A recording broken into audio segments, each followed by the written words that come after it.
Good morning, friends. I'm back in the saddle with you, having been away for a couple of weeks. I'll give you a little synopsis of my situation. A couple of weeks ago, I had to go to Maine with my wife. A cousin of hers died, so we had to attend a funeral up there. And then after that, I got bit by a spider in the face, of all places. It was incredible. I had so much venom in me. I had to go to an urgent care for a steroid shot, my doctor for prednisone, antibiotics. I mean, my face looked like Rocky Balboa after one of his fights with Apollo Creed, if you remember the movies. One eye half shut, swollen face, blotches all over the place. My equilibrium was messed up. Almost fell at one point trying to take a shower. I mean, other than that, I was fine. No, I was a mess for a whole week. So I appreciate those of you who knew about this and prayed for me. And I've recovered by the grace of God and the prayers of you, the saints, and I'm with you again today and pretty much at full strength. So today we're going to not talk about spiders. We're going to talk about Haggai as we continue in the series of the minor prophets. We've only got a few left. Haggai begins what they call the post-exilic prophets. Remember, we said the kingdom divided: north, Israel, taken by the Assyrians; southern, Judah, taken by the Babylonians. So Haggai comes on the scene here. He is, well, first of all, his name means my feast. Interesting, isn't it? I've never met anybody whose name was Haggai. I'm sure there's somebody out there with that name, but I've never met him. He portrays Christ, the desire of all nations. And he's a prophet of what they call the second temple. You'll recall the first temple under Solomon was destroyed by Nebuchadnezzar. And then after the Babylonians were defeated by the Persians, we have Cyrus, the king, giving permission to Zerubbabel, along with 50,000 Jews, to go back into Judah and rebuild the foundations of the temple, and later on through Nehemiah, the walls of Jerusalem and all of that. Haggai, they think, was born in Babylon, could be, or he might have been deported in the captivity. We don't know for certain. The time of his prophesying was probably 521 BC, which puts it pretty much in the book of Ezra, if you're following along chronologically. The theme of the book is he was a prophet to encourage the discouraged and the disillusioned. Remember, they were really downcast after captivity and the temple being destroyed and all that. So the Lord brings him and a junior colleague that we'll look at next week, hopefully, Zechariah, along the scene to encourage and to, in one sense, rebuke the people because they fell into lethargy. The tactic of the enemy now wasn't idolatry as in the past. Now it becomes spiritual lethargy. And so they have to tell the people, come on, get working here. And it's a prophecy to Judah in the south, pretty much. And the emphasis is to rekindle the faith and the courage to rebuild the temple. Just a couple of key scriptures here. Chapter 1, verse 13. There's only 2 chapters in this letter. Then Haggai, the messenger of the Lord, spoke by the commission of the Lord to the people, saying, I am with you, declares the Lord. How's that for a simple word of prophecy? It was enthusiastic and it was encouraging, very practical. The people needed this because they were looking at what had transpired in the past under Solomon. They were a superpower. They fell. They went down a slippery slope of idolatry and all of that. So they were really disheartened. And when God speaks like this, it gives you an assurance that he is with you. And they began to work toward the rebuilding of the temple. Other verses, chapter 2, verses 6 through 9, I'll read these. For thus says the Lord of hosts, once more in a little while, I am going to shake the heavens and the earth, the sea also, and the dry land. So this sounds like something futuristic, eschatological. I will shake all the nations, and they will come with the wealth of all nations, and I will fill this house with glory, says the Lord of hosts. The silver is mine, the gold is mine, declares the Lord of hosts. The latter glory of this house will be greater than the former, says the Lord of hosts, and in this place I will give peace.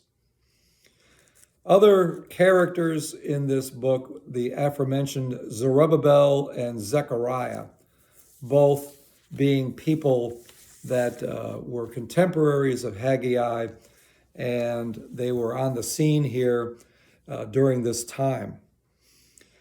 So we said it's about 521 BC, and the people really needed encouragement because they were looking backwards. You ever look in the past a lot? Oh, the movement of God in the 90s or even the 70s before that. If it could only be like that. No, it can't be. When you start doing that, you're posturing yourself to living in the past, and your faith is not aimed at the future and what God is currently doing or will do. You know, it's like the good old days, which really weren't as good as we thought they were in comparison maybe, but we've got to always be looking future, forward. So as I said, the devil's strategy here is to get the people into apathy, passivity. That is still a strategy with Christians today. Becoming complacent, no zeal, no faith. So the original temple being destroyed by Nebuchadnezzar, and now a mandate through Cyrus to Zerubbabel to rebuild the temple. However, only the foundation was laid. What happened? There was oppression and opposition, especially from the north, the Samaritans, who curried favor with some authorities, and they physically were able to stop the Jews from rebuilding the temple, I think for something like 15 years. That would be enough to throw people in despondency. So enter Haggai and Zechariah.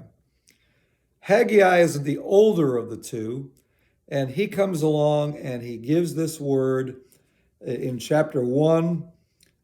He begins to say, the time is not come, even the time for the house of the Lord to be rebuilt. Then the word of the Lord came by Haggai. The people were saying that. Haggai says, is it time for yourselves to dwell in your paneled houses while this house lies desolate? It's a stern, sharp rebuke to these people who began to look at material prosperity, their own needs, rather than the temple, which signified their national allegiance and covenant with God. So he says, consider your ways. What was happening? Rain was being withheld, which meant poor crops. Remember, we said Israel was an agricultural state, very dependent upon rain, crops, these things. God withheld them as a sign of discipline and chastisement. So you need prophets to come along during this time to lift the faith of the people and to renew covenant with them. And that's what Haggai and Zechariah do.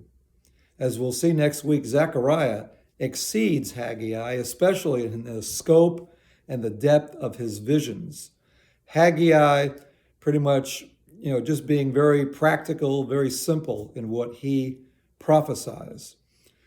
So he's challenging the older men, get out of the past, forget about Solomon's temple, let's go forward. And to the young men, be strong, as he says here in chapter 1. And then a word of cheer, because God is going to pour his resources into that new building. It eventually gets completed.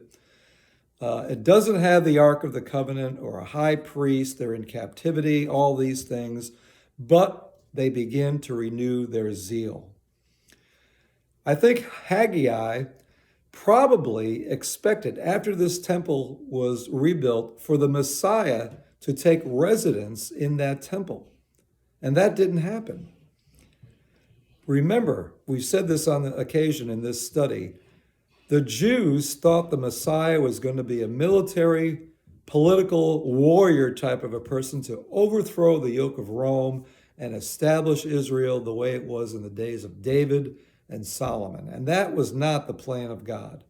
With the Messiah, a whole new thing was beginning to take shape and form, not right away, but eventually. And they were probably disappointed in that not happening. But that's the way it played out. So the first group of exiles that return to Jerusalem takes place during the book of Ezra, and God's pleasure is seen in the fact that they have a mind to do the work. You can't just seek the material alone, you've got to see the spiritual. And unfortunately, skepticism, criticism can establish itself in people when God begins to show vision, strategy, these things. Have you ever met people like that? The negatives. They come in, well, this has never been done before. We can't do this. It's impossible. We don't have the manpower. We don't have the finances. Blah, blah, blah, blah, blah. So this is some of the things that Haggai was up against. And they're not going to recreate Solomon's temple. It was not anywhere near like it was. However, it was meant to be. So, and he foreshadows the Messiah in a sense, because the Messiah was to be the builder of the eternal temple and the spiritual house. Our bodies are temples of the living God, Paul writes in 1 Corinthians 6. So the people complete the temple. Another thing to say is when God gives a mandate to you, either as an individual, a church, whatever, it's important that you don't compare what he is doing with other people. Because when we compare ourselves, the work, the task that we're given, two things can happen. We can get pride thinking we're better than the other person, what they've been given, or we can be discouraged thinking, wow, they really have something from God. Look what we have, hardly anything at all.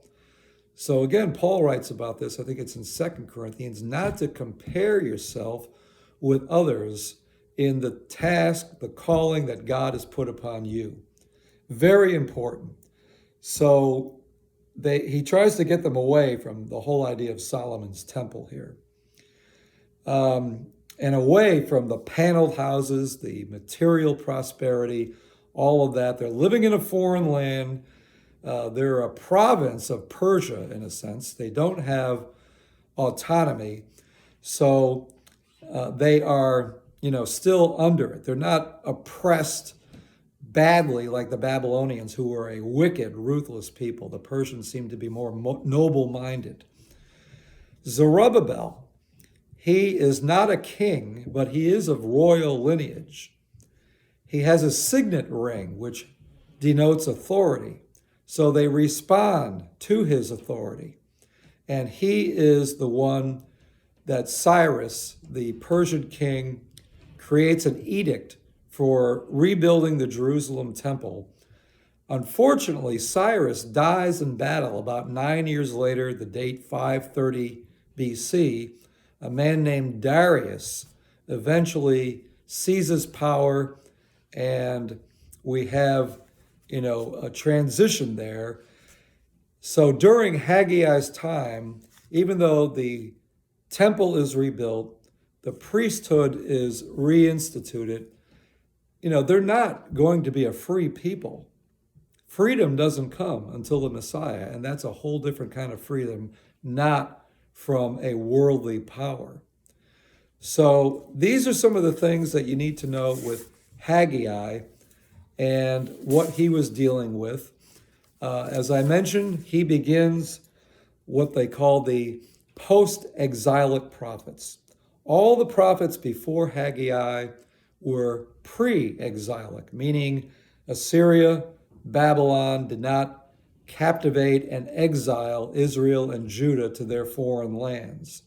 Haggai, Zechariah, Malachi are the ones who are post-exilic. They're in captivity, but the work, the ministry doesn't cease.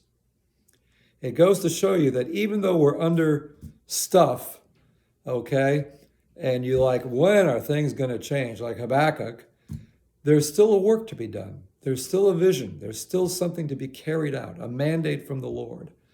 And even in the midst of these times, dark times, if you will, maybe even more, we need to be diligent, fervent, persevering, and carrying out the things that God gives to us. So this is the book of Haggai, short letter, important.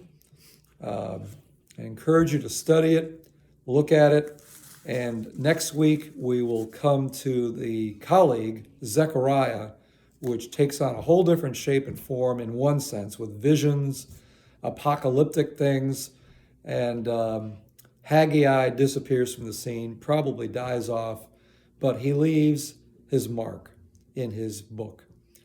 All right, so that is what I want to share with you today. Hope you enjoyed that. Next week, we'll see you for Zechariah. Until then, God bless.